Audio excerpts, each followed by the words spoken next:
Uchaguzi wa taifa jirani la Tanzania unafanyika Jumatano, huku Rais Samia Suluhu Hassan akiwa mwenyewe debeni. Makundi ya kutetea demokrasia Jumuiya ya Afrika Mashariki yamejitokeza kupinga kile wamekitaja kama ukandamizaji wa demokrasia katika taifa hilo. As for an election to be free and fair, there must be at least a competitive election. This is not an election, ni maigizo or drama.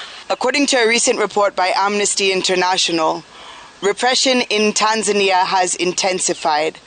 Amnesty has referred to Tanzania's situation under Suluhu and the forthcoming elections as unopposed, unchecked, and unjust. Kinara wa PLP hapa nchini Martha Karua ni miongoni mwa viongozi waliojitokeza leo kutoa sauti kuhusu uchaguzi wa Tanzania, akimkashifu Rais Samia Suluhu Hassan kwa kuwapiga kumbo wapinzani wake, si kwenye debe bali kwa kuwatia mbaroni na kuwafungulia mashtaka ambayo yanaendelea mpaka sasa. There was a violent arrest of Chadema's party leader Tundu Lissu and main competitor to Suluhu, and an arraignment over frivolous treason charges for merely demanding reforms before elections. Mashirika haya ya kutetea haki za kibinadamu wanadai kuwa serikali ya Tanzania, japo kuwepo kwa uchaguzi hapo kesho, imeweka vikwazo vikali kwa wanahabari pamoja na waangalizi wa uchaguzi. Contrary to rumors circulating, no elections are happening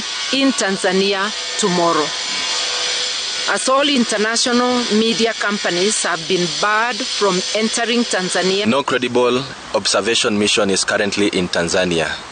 Belgium, Sweden, Germany, and Ireland have all withdrawn from the elections. The US is monitoring the situation, although it is not providing any official observers. Japo tume ya uchaguzi Tanzania imewaidhinisha wagombea 17 kuwania urais uchaguzi huu, chama kikuu cha upinzani Chadema kimezuiwa kushiriki baada ya kiongozi wake Tundu Lissu kushtakiwa kwa uhaini. Vituo vya kupigia kura vitafunguliwa saa 1 kamili asubuhi na vitafungwa saa 10 kamili alasiri.